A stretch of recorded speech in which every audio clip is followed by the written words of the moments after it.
Hello ninth class, this is Deepti Singh. आज हम पढ़ने वाले हैं 14, 15 और 16 की ये क्वेश्चन जो आपको समझ में जल्दी आएंगे।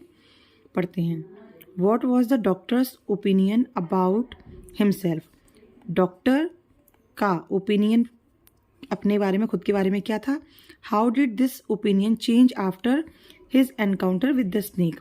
तो आपको चैप्टर समझ में आ रहा होगा कि कौन सा है, the mirror and the snake. ठीक है, आपको इसके राइटर बताने हैं कौन है। ठीक, कमेंट करके बताइए। 14 का आंसर हम लोग पढ़ते हैं।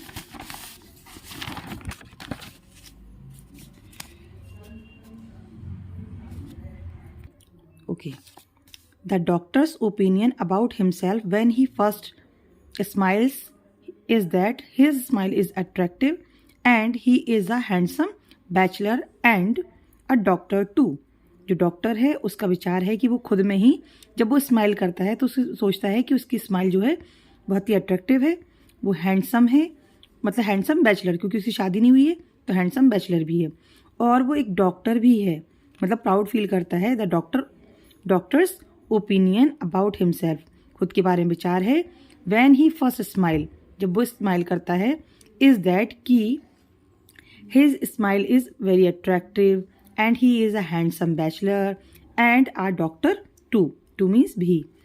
ही has to make his presence felt, उसे क्या करना चाहिए, अपना प्रेजेंस महसूस करवाना चाहिए।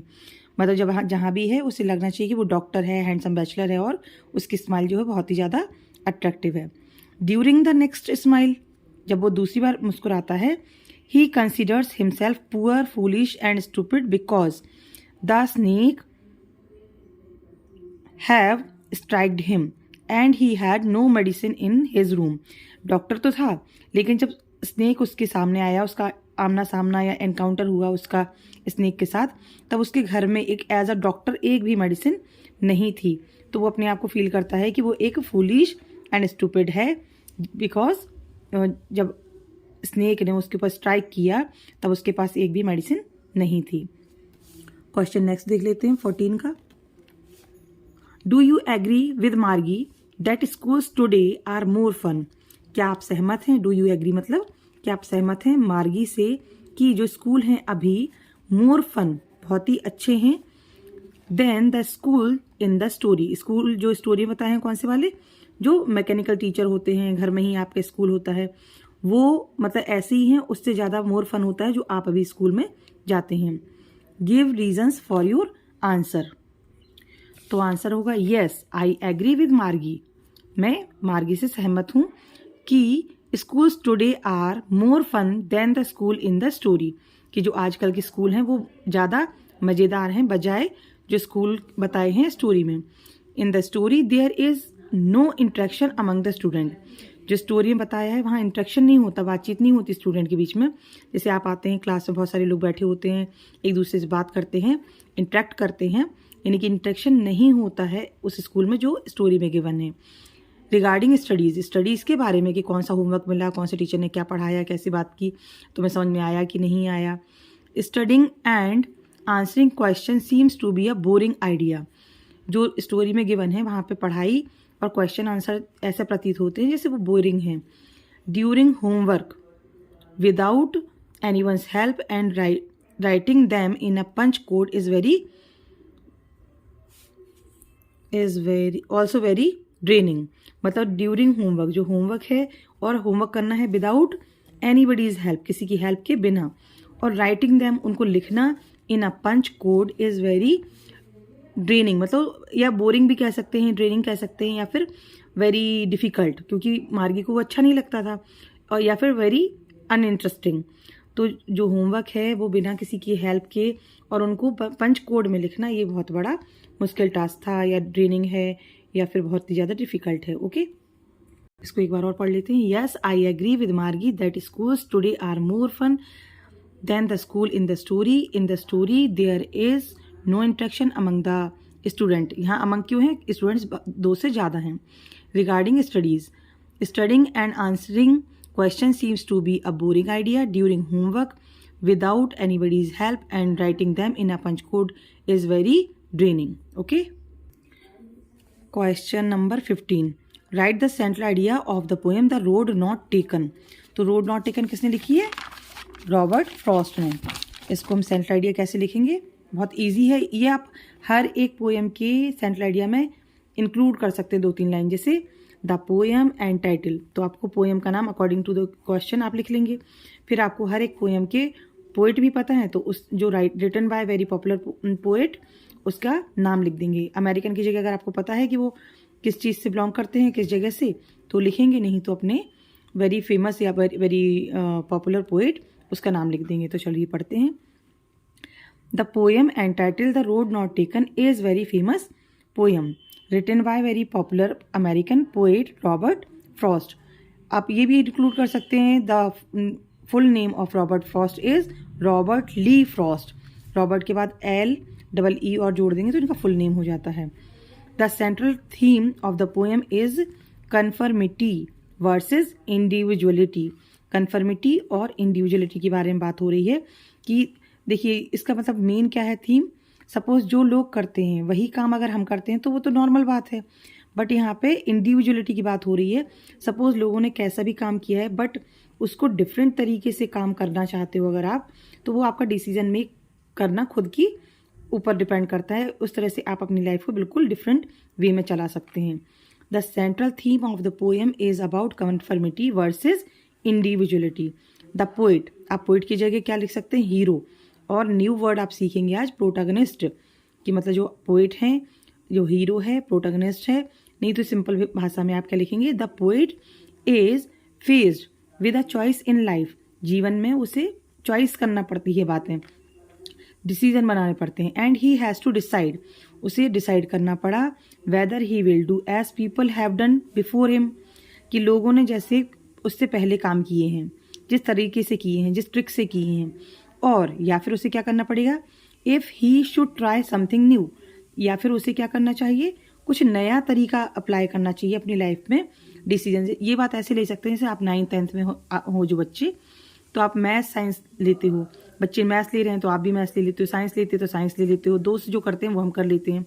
बट आपने सपोज डिसाइड किया नहीं मैं तो आर्ट्स लूँगा, नहीं मैं कॉमर्स लूँगा, नहीं मैं म्यूज़िक लूँगा, या मतलब जो भी सब्जेक्ट आपको पसंद है वो आपको समथिंग न्यू, मतलब ट्राई समथिंग न्यू, जो आपको पसंद हो वो काम कर रहे हैं। बाय दिस पोएम, इस पोएम के द्वारा our poet wants to convey the message. क्या मैसेज देना चाहते हैं? कन्वे करना चाहते हैं message that by choosing a path that most people don't, कि कोई पथ है, रास्ता है, रोड है, आप लेना चाहते हो जो बहुत सारे लोगों ने नहीं ली, नहीं किया वह काम। A man can make a big difference in his life. कोई भी व्यक्ति बना सकता है एक बड़ा डिफरेंस अपनी लाइफ में, वो बिल्कुल अलग तरीके से काम कर सकता है। इन दिस पोएम, इस पोएम में भी क्या बताया है? Poet came to a place, एक जगह पर आता है ना, वेयर, उस जहाँ पर ही हैड टू मेक, जहाँ उसे लेना पड़ता है a choice between 2 roads, 2 road में से उसे एक ही रोड लेनी पड़ती है। एक बार जल्दी से पढ़ लेते हैं। The poem entitled the road not taken is very famous poem written by very popular American poet Robert Lee Frost. The central theme of the poem is about conformity versus individuality. The poet is faced with a choice in life, and he has to decide whether he will do as people have done before him, or if he should try something new.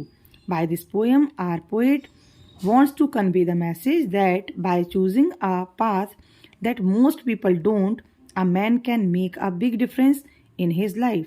In this poem, the poet came to a place where he had to make a choice between 2 roads. समझ में आ गया होगा। Next question है आपका, next question, what is the message of the poem rain on the roof. Rain on the roof किसने लिखा है? Comment करके बताइए, और इसका मैसेज आपको बताना है। ओके, तो हम देखेंगे।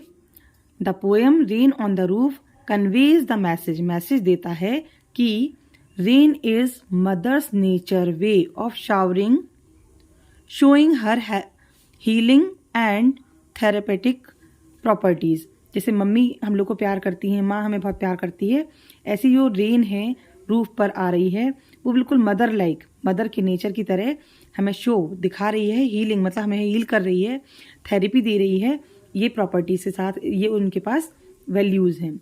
It leaves ever lasting memories, और ये क्या छोड़ती है, ना ख़त्म होने वाली यादें। Everlasting memories in the mind of humans with its presence, fragrance and sound apart from the experiences. फिर से पढ़ लेते हैं इसको। The poem rain on the roof, एक मिनट। The poem rain on the roof conveys the message that rain is mother nature's way of showing her healing and therapeutic properties. It leaves everlasting memories in the minds of humans with its presence, fragrance, and sound apart from the experiences of humans with it.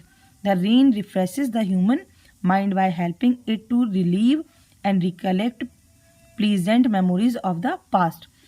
The poem, जो poem है rain on the roof, convey करती है message को कि जो rain है वो mother के नेचर के समान है, जो कि अपने हीलिंग पावर और थेरेपिटिकल प्रॉपर्टीज को लिए आती है। ये छोड़ती है, इट लीव्स एवरलास्टिंग मेमोरीज, मतलब ना खत्म होने वाली मेमोरीज को हमारे दिमाग में छोड़ती है, ह्यूमन के दिमाग में छोड़ती है। विद इट्स प्रेजेंस, जब बारिश होती है, इसकी प्रेजेंस, इसकी खुशबू, इसका आवाज़, apart from the experiences of the human with it, मतलब ह्यूमन जो हैं इसको बहुत अच्छे से सुनते, समझते और महसूस करते हैं।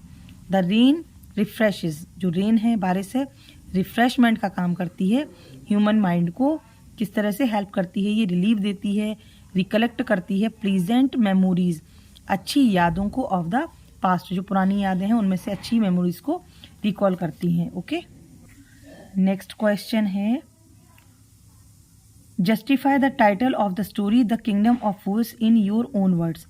जस्टिफाई कीजिए जो टाइटल है स्टोरी, कौन सी story, the kingdom of fools. Kingdom of fools किसने लिखा है, आप बताएंगे। इन योर ओन वर्ड्स, हमारे वर्ड्स में बताना है कि ये सुटेबल टाइटल दिया है, तो हम लोग इसका आंसर देंगे। The kingdom was called the kingdom of fools because the king and the minister were idiot. भाई किंगडम है उसको कहा गया है किंगडम ऑफ फूल्स क्योंकि जो किंग है और मिनिस्टर हैं दोनों ही इडियट से। They decided to change night into day and day into nights, मतलब उन्होंने निश्चय किया कि क्या चेंज करेंगे, नाइट को दिन में और दिन को रात में। एंड ऑर्डर्ड, और ऑर्डर भी निकाल दिया, ऑर्डर कर दिया everyone to wake at night to till their fields and sleep during the day.